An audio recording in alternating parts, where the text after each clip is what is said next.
വൃദ്ധദമ്പതികളെ വധിച്ചത് ധനമോഹത്താൽ. വേലക്കാരൻ അറസ്റ്റിൽ.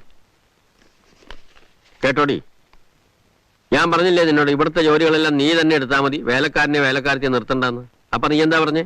എന്റെ പിശുക്കാന്നല്ലേ? ഇപ്പൊ കണ്ടോ, പിടിച്ചു നിർത്തിക്കോ രണ്ടു എണ്ണത്തിന്. കാലത്തെ എണീച്ച് നോക്കുമ്പോ തല കാണില്ല. അല്ലേലും തലയുള്ളത് കൊണ്ട് നിങ്ങൾക്ക് വലിയ പ്രയോജനമൊന്നുമില്ല. അല്ല, തല പോണെങ്കിൽ പോട്ടെ, അതുമില്ല. നമ്മൾ കഷ്ടപ്പെട്ട് സമ്പാദിച്ച കാശ് പോയാലോ? ദേ മോൻ വന്നു. ആ, ഇറങ്ങിപ്പോങ്ങിന്റെ സ്പീഡ് കണ്ടപ്പോ ഞാൻ കരുതി ഇനി ഈ ജമ്മ ഇങ്ങോട്ടില്ലാന്ന്. ഇപ്പോഴത്തെ തിരിച്ചുവരവിന്റെ ഉദ്ദേശം എന്താണാവോ? പണം വേണമായിരിക്കും അല്ലേ? തരില്ല. എനിക്ക് വേണ്ടായേ, കാശ് കിട്ടി. ഞാനൊരു ബിസിനസ് തുടങ്ങി. എന്ത് ബിസിനസ്സാ മോനെ? ഇലക്ട്രിക്കൽ ഗുഡ്സ്, ക്രോക്കറീസ്, റെക്കോർഡ്സ് എല്ലാം ചേർത്ത് ഒരു വലിയ ഷോറൂം. അപ്പൊ കാശ് കുറെ ആയിക്കാണല്ലോ. കയ്യിൽ നിന്ന് 1.5 ലക്ഷം രൂപയായി. കുറച്ച് ബാങ്ക് ലോണിനുള്ള വഴി ഒപ്പിച്ചു വെച്ചിട്ടുണ്ട്. നിനക്ക് എവിടെ നടാ 1.5 ലക്ഷം രൂപ? അച്ഛൻ പറഞ്ഞെന്ന വഴി കൂടെ തന്നെ ഉണ്ടാക്കിയത്. വഴി കാണിച്ചു തന്നതിന് നന്ദി പറയാൻ വേണ്ടി വന്ന ഇപ്പം. ഞാൻ കാണിച്ച വഴിയോ? ഏത് വഴി? മോഷ്ടിക്കാൻ പറഞ്ഞില്ലേ? മോഷ്ടിച്ചു. ഒരിടത്ത് കുറച്ച് കാശ് ഇരിപ്പുണ്ടെന്ന് അറിഞ്ഞു. രാത്രി തന്നെ അവിടെ വലിഞ്ഞു കയറി. ഭാര്യയും ഭർത്താവും നല്ല ഉറക്കമായിരുന്നു. തലേന്റെ അടിയിൽ നിന്ന് താക്കോലെടുത്തു, സേഫ് തുറന്നു, കാശെടുത്തു. തലേന്റെ അടിയിൽ തന്നെ താക്കോൽ വെക്കുകയും ചെയ്തു. അവര് നിന്റെ പേര് കേസ് കൊടുത്തു കാണും. അറിഞ്ഞിട്ടില്ല. ഇനിയിപ്പോ അറിയാൻ പോകുന്നേ ഉള്ളൂ. എവിടെന്നാ മോനെ നീ മോട്ടിച്ചത്? ഇവിടുന്ന് തന്നെ.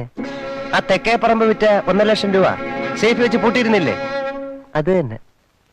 സ്വന്തം തന്തയുടെ തലയിൽ തന്നെ ചവിട്ടിയിലോടാ സാമദ്രോഹി. മര്യാദയ്ക്ക് ചോദിച്ചപ്പോ തരത്തില്ല. പോയി മോഷ്ടിക്കാൻ പറഞ്ഞു. അച്ഛൻ അറിയാലോ, അച്ഛൻ പറയുന്ന അക്ഷരം പ്രതി അനുസരിക്കുന്ന മോനെ ഈ ഗോപാലകൃഷ്ണൻ. നിന്നെ ഞാൻ പോലീസിനെ കൊണ്ട് പിടിപ്പിച്ച് ജയിലിലാക്കും. പോലീസിനെ വേഗം വിളിച്ചാട്ട്. കണക്കില്ലാതെ ഇൻകം ടാക്സ് വെട്ടിച്ച കാശല്ലേ ഇത്? പോലീസ് കേട്ടെ ഞാൻ പറയും.